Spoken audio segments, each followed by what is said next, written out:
सुनो, ये मोह के कारण इनको भी दुख भोगना पड़ा।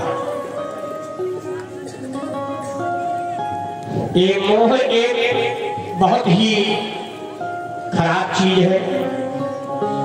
ये सांसारिक मोह एक छोटा सा विषय है। विषय माने विष। विष कभी अच्छा होता है? कोई पान करेगा तो चलेगा? नहीं चल सकता। इसीलिए उसका नाम है विषय। सुखदेव जी कहते हैं, कुसुमों से प्रपूरित, कुसुमों से प्रपूरित बाग तेरा यहीं पे हरा का हरा रह जाएगा। प्रिय पुत्र प्रिया परिवार प्रपंच यहीं पे परा का परा रह जाएगा। निज उन्नति का अति ही दूर में अरमान भरा का भरा रह जाएगा। धन धाम अरे सिगरा अरे हाँ धरा पे धराता धरा रह जाएगा। ये सब यही रह जाएगा। ये जो तुम्हारा बाग बगीचा था, एक खलिहान, जमीन जायदाद, सुहृद बंधु बांधव सब यही रह जाएंगे। इनसे मोह नहीं। ये केवल धर्म है, लेकिन इस धर्म में सदैव अपने को लगा देना। आप ये समझ लें यही हमारा परम धर्म है, तो ये आपकी गलत बुद्धि है। देखिए, संसार के जो रिश्ते हैं इनको धर्म कहते हैं। इनके साथ में अपना धर्म करना चाहिए। अगर पिता है तो पुत्रों के साथ पुत्र के जैसा व्यवहार करना चाहिए, भाई के साथ भाई का व्यवहार करना चाहिए। लेकिन ये परम धर्म नहीं है। परम धर्म तो हमारे प्रभु की भक्ति है। प्रभु के भक्ति के बगैर आपको सदगति नहीं प्राप्त हो सकती। पूर्व समय में एक राजा भक्त हुए हैं, जो कि अपने मन को अपने प्रभु के चरणों में लगा करके रखते थे। इनके मन में आया, जब ये चौथे पर में गए तो ये सोचा कि अब तो भाई हमको जंगल जाना चाहिए, हमको प्रभु की भक्ति करना चाहिए। अभी तक तो हम अपने सुहृद बंधु बांधवों का पालन कर रहे थे, लेकिन अब तो हमको प्रभु की भक्ति करना चाहिए। इतना सोच करके राजा जंगल में चले गए। वहां क्या होता है, ये तपस्या करने बैठ जाते हैं और तपस्या करते हैं। और एक दिन तपस्या कर रहे थे, इतने में देखा कि एक मृगों का झुंड और मृगी ये सब झुंड के बीच में जा रहे हैं।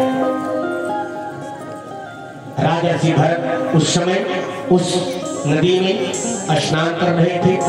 नदी का प्रवाह बहुत तेज था। अब ये जितने मृग हैं सब चले जा रहे हैं। इतने में एक सिंह आ गया। जब सिंह आया तो उस सिंह की गर्जना के कारण जो मृगी थी वो गर्भवती थी। वो जैसे ही छलांग लगाया, उसका जो गर्भस्राव था वो ही नदी में गिर जाता है। राजर्षि भरत ने देखा और कहा, अगर इस मृगी शावक को मृगी के बच्चे को हम बचाते नहीं तो दोष लगेगा। देखिए, अपने राज्य को छोड़ दिया, अपने भाई बंधुओं को छोड़ दिया, अपने पुत्रों को छोड़ दिया, लेकिन यहाँ पर एक मृगी के बच्चे के मुंह में फंस गया।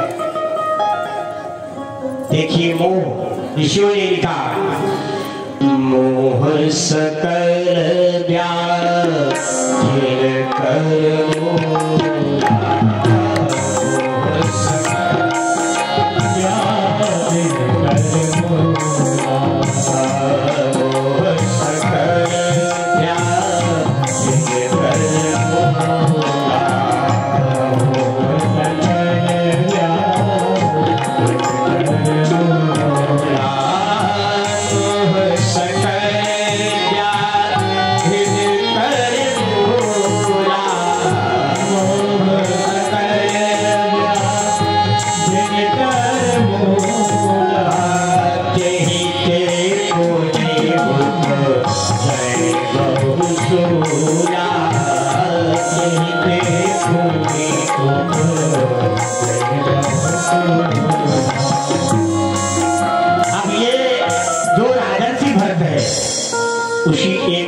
के बच्चे को निकाल लाया।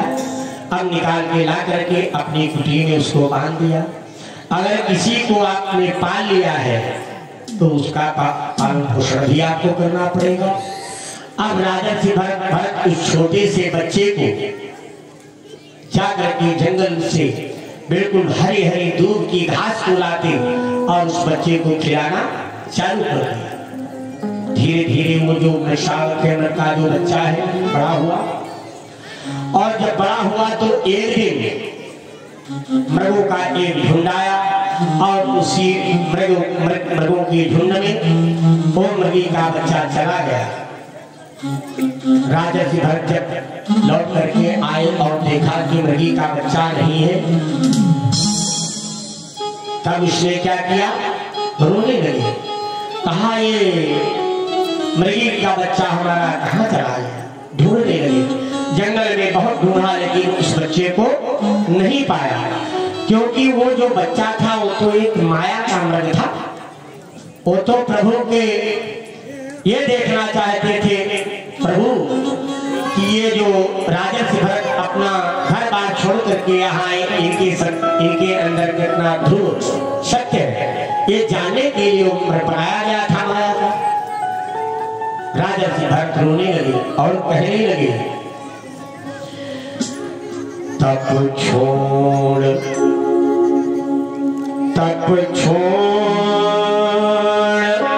वनस्थली से हरि दूब के कौर सदैव खिलाता रहा। हरी हरी दूध के जो छोटे छोटे जो अंकुर हैं उनको ला करके इस मृग के बच्चे को हम खिलाते थे। मुख चूम के अंग लगाता रहा, कर पीठ पे नित्य फिराता रहा। विमलेश सदा बन जंतुओं से दिन रात था जिसे बचाता रहा। वह प्राण से प्यारा दुलारा मेरा मृग छोड़ा कहाँ जाता रहा। मृग छोड़ा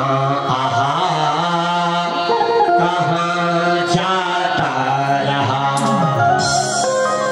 रोते हुए विलाप कर रहे हैं और जंगल में ढूंढ रहे हैं, ये मृगी का बच्चा कहाँ चला गया, कहाँ चला गया। रोते हुए विलाप करते हैं और कहते हैं। अब इस समय राजर्षि भरत ये भूल गए कि हम किस कार्य के लिए यहाँ आए थे। अब इनका मन उसी मृग के बच्चे में लग गया। धीरे धीरे अन्न को छोड़ दिया, जल को छोड़ दिया, धीरे धीरे जीर्णता में चले गए और उस मृग के बच्चे को याद करते हुए अपने प्राणों को त्याग किया राजा सिद्धार्थ ने। सज्जनों ने समझ लीजिए कि अपने घर बार को छोड़ करके जो जंगल में तपस्या करने के लिए आया, एक मृग के मोह के कारण आज इस राजा को अपने प्राणों से हाथ धोना पड़ा। मरते समय इसने मृगी के बच्चे का ध्यान किया अपने मन में। इस कारण मृग के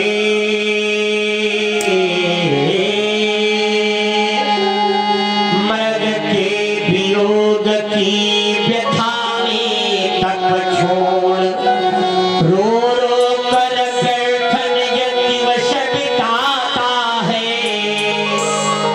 मालती व माधवी लताओं में पटहाय उलझ अतीत सा पहाड़ी दिखलाता है।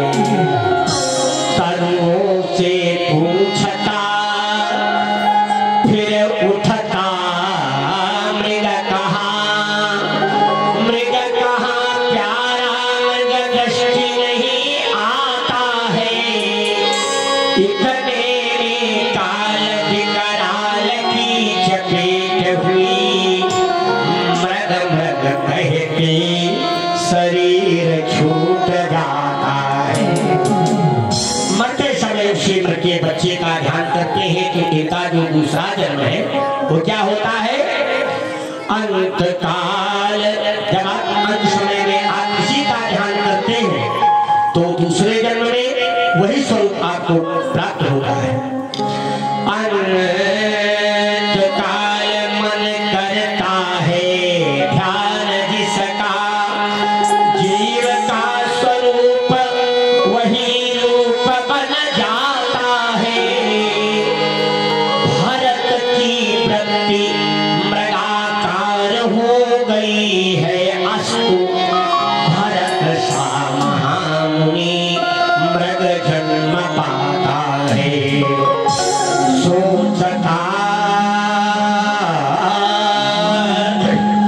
सोचता है विश्व से ना अब मैं करूंगा प्रेम, प्रेम हाय मानस में मोह उपजाता है।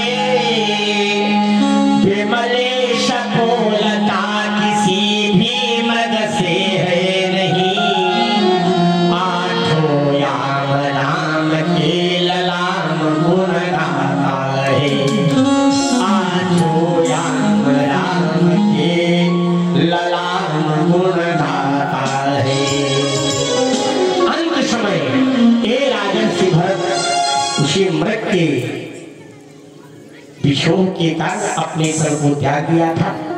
एक दूसरे जन्म में एक मृग का ही जन्म पाता है। धीरे धीरे लेकिन इसको जब तक ये मृग के रूप में था तब भी ये भगवान नारायण किसको मालूम है किस कारण से हमको मृग का जन्म मिला है। भगवान हमारे प्रभु का ध्यान करता है मन में, भगवान की कृपा से पुनः ये एक ब्राह्मण के यहाँ पुत्र रूप में जन्म लेता है। इसकी कुछ ऐसी क्रियाएं हैं क्योंकि इसको अपना पुराना स्वरूप याद है, किस कारण से हमको ये मृग का जन्म मिला था। अब आप अपने मन में सोच लेते हैं अब हम लोग में नहीं फंसेंगे। इतना सोच करके हर चीज में हर वस्तु में अपने प्रभु का दर्शन करता है। सिया राम में सब जग जाने, कोई भी वस्तु दिखाई पड़ती है अपने प्रभु का ध्यान करते हुए इसको प्रणाम करता है। अब जब ये घर का कुछ कार्य नहीं करता तो इसका जो बड़ा भाई है, इसके जो माता पिता हैं, भोजन कराते हैं इसको। एक दिन कहा जब ये कुछ नहीं करता तो ऐसा करो कि इसको एक हल्ले करके दे दो और एक खेत जोत करके आएगा। अब ये भरत अभी ये भरत ही इसका नाम, इस जन्म में भी भरत ही इसका नाम पड़ा। अब ये हल लेकर के जब जाता है तो जो बैल लदे होते हैं हल में, उनमें भी अपने प्रभु का दर्शन करता है। अब आप समझिए, जब मेरे के पास में जब बैल जाता है, उससे आप कहोगे नहीं कि मुड़ो, तो बैल कभी मुड़ सकता है? नहीं मुड़ेगा।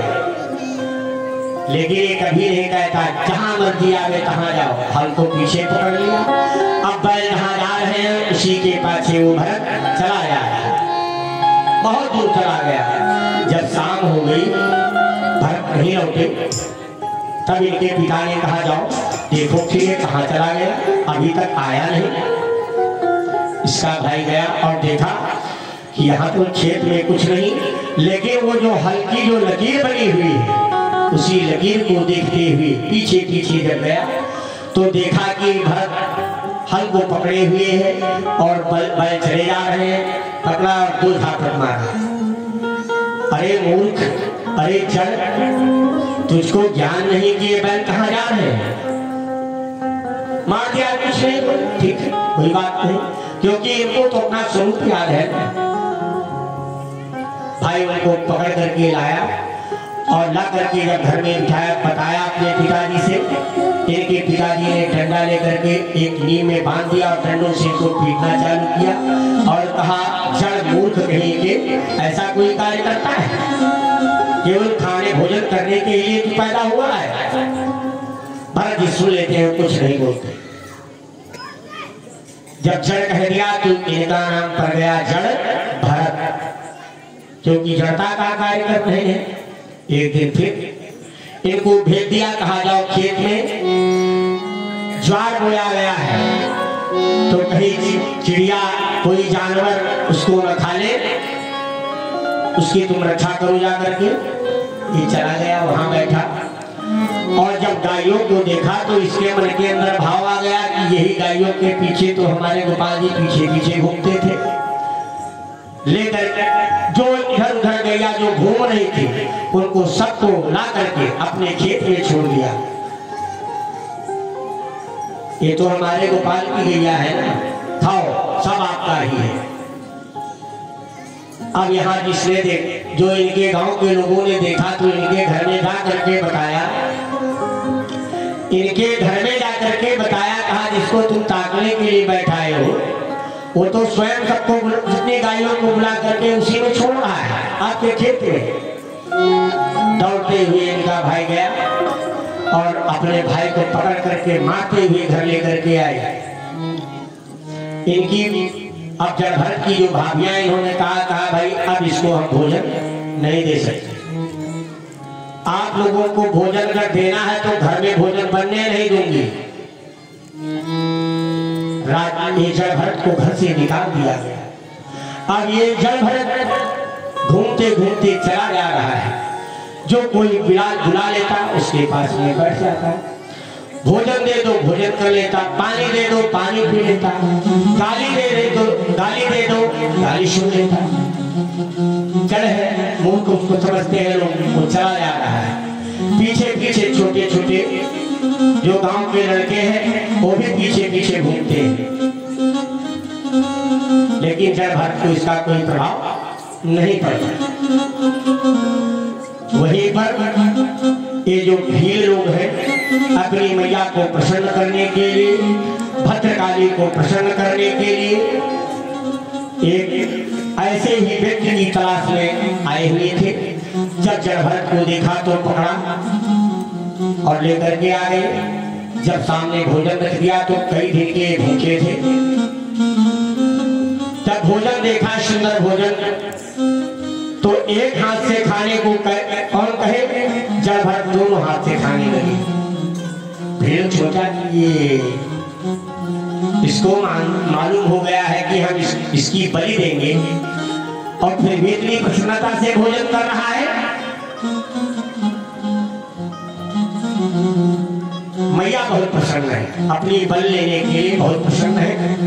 अब ये जो भी लोग हैं, भोजन कराया, अच्छे ढंग से इनका पूजन किया, स्नान करके और स्नान करके जब इनका पूजन करने करके जब इनको बल प्रदान करने के लिए इनको आसन पर इनके सर को रखा गया, जब इनको खड्ग निकाल करके जब इनके सर को अलग करने का प्रयास किया, इतने में भद्रकाली प्रकट हो गई। भद्रकाली प्रकट होकर के जो भीड़ के वंशज थे सभी को समाप्त कर दिया। बोले भद्रकाली मैया की। जलभरत के सर पर अपना हस्त रखा और कहा बेटा जाओ, तुमको कभी कोई कष्ट नहीं होगा। जलभरत वहां से चल दिए। रास्ते में कुछ दूर जाने के बाद जलभरत बैठ गए और देखा कि वहीं से एक डोली निकल रही है ताजे बाजी के साथ। एक डोली में कोई राजा बैठा हुआ है, निकल रहा है मेरे सामने से। अब जो डोला के जो कहार लगे हुए थे उनमें एक कहार थोड़ा बीमार पड़ गया, तो इन कहारों ने कहा कि देखो ये वो बैठा है, चलो हम उससे बात करते हैं, देखते हैं शायद मान जाए तो काम हो जाएगा। अब जलभरत के पास ले गए। जलभरत ने कहा भैया आपको थोड़ी हमारी मदद करना पड़ेगा। जलभरत ने कहा चल ले चलो। जलभरत को लेकर के आए और जो कहा जिसकी तबीयत खराब हो गई थी उसी के स्थान पर उसको लगा दिया। अब जलभरत डोले को लेकर के चल देते हैं, लेकिन हमने आपको पहले बताया कि ये ब्रह्मज्ञानी है, हर वस्तु में प्रभु का ही दर्शन करते हैं। रास्ते में अगर कोई चींटी का झुंड मिलता है, तो उसको लांग जाते हैं। जब लांगते हैं तो थोड़ा डोले में उछाल आती है, उसमें बैठा राजा रघुवर डांट करके कहता है ये कौन है दुष्ट, कौन ऐसा दुष्ट कहार है जो ऐसे ढंग से चला रहा है कि हमको कष्ट हो रहा है। अगर दोबारा ऐसी तुमने गलती किया तो तुम्हारा सर जो है घर से अलग कर देंगे। इसका कोई प्रभाव जलभरत पर नहीं पड़ा। फिर चल देता है जलभरत। अब ये जलभरत चल दिया। कुछ दूर जाने के बाद एक बहुत लंबी लाइन चींटियों की चली जा रही है। थोड़ी ऐसे छोटी छोटी मिलती थी, लेकिन अब की बात थोड़ी बड़ी मिल गई। तो चींटी में तो प्रभु का दर्शन कर रहे हैं जलभरत, थोड़ी लंबी जंप लगा दी। जब लंबी जंप लगाया तो जो डोला था वो गिर गया। रघुवर डोले से उतर करके खड़ा हो गया, अपनी खड्ग निकाल करके कहा अरे दुष्ट, अब मैं तुझको मार दूंगा। तब जलभरत कहते हैं राजन तुम किसको मार दोगे,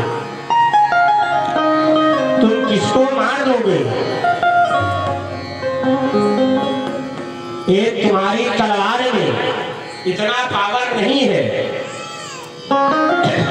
कि हमको मार सके। अरे राजन जिसको तुम अपना मान रहे हो, ये खड्ग क्या है? बोले हमारी खड्ग है। तुम कौन हो? अरे मैं रघुवर हूँ, राजा रघुवर। जिसको तुम रघुवर कह रहे हो ये तो तुम्हारा सीना है। फिर हाथ उठा करके कहा अरे मैं राजा रघुवर हूँ। अरे राजा ये तो तुम्हारे हाथ है। पुनः बड़ी आवाज से कहा कि अरे मैं राजा रघुवर हूँ। तब जलभरत कहने लगे राजन सुनो, ये चार मृत्तिका के टुकड़े संचलनशील दिखलाते हैं। मिट्टी से बनी पालकी में मिट्टी को लेकर जाते हैं। मिट्टी से बनी देह जिस पर तो फूला नहीं समाता है। इस मिट्टी को तू मान रहा, यह सारे जग का नाता है।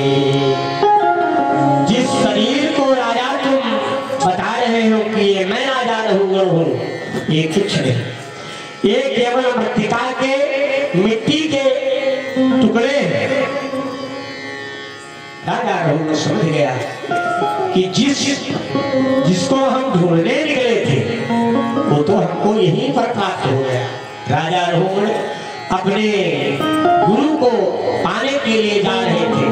देखिए, हमने पहले एक दिन पहले बताया था, गुरु शब्द का मतलब ही होता है गुकारः अंधकारस्यात् रुकारस्तन्निरोधकः और अंधकारस्य प्रकाशत्वात् गुरु शब्द विधीयते। गुरु शब्द का मतलब ही होता है जो अंधकार में प्रकाश को डाल दे, उसी को गुरु। राजा के जो मन के अंदर जो अंधकार बना हुआ था कि ये मैं हूं, जो मैं रूपी अंधकार था आज समाप्त हो गया। राजा रघुवर उसी समय गुरु दीक्षा लेते हैं जड़ भरत से और चल देते हैं। बोले वृंदावन बिहारी लाल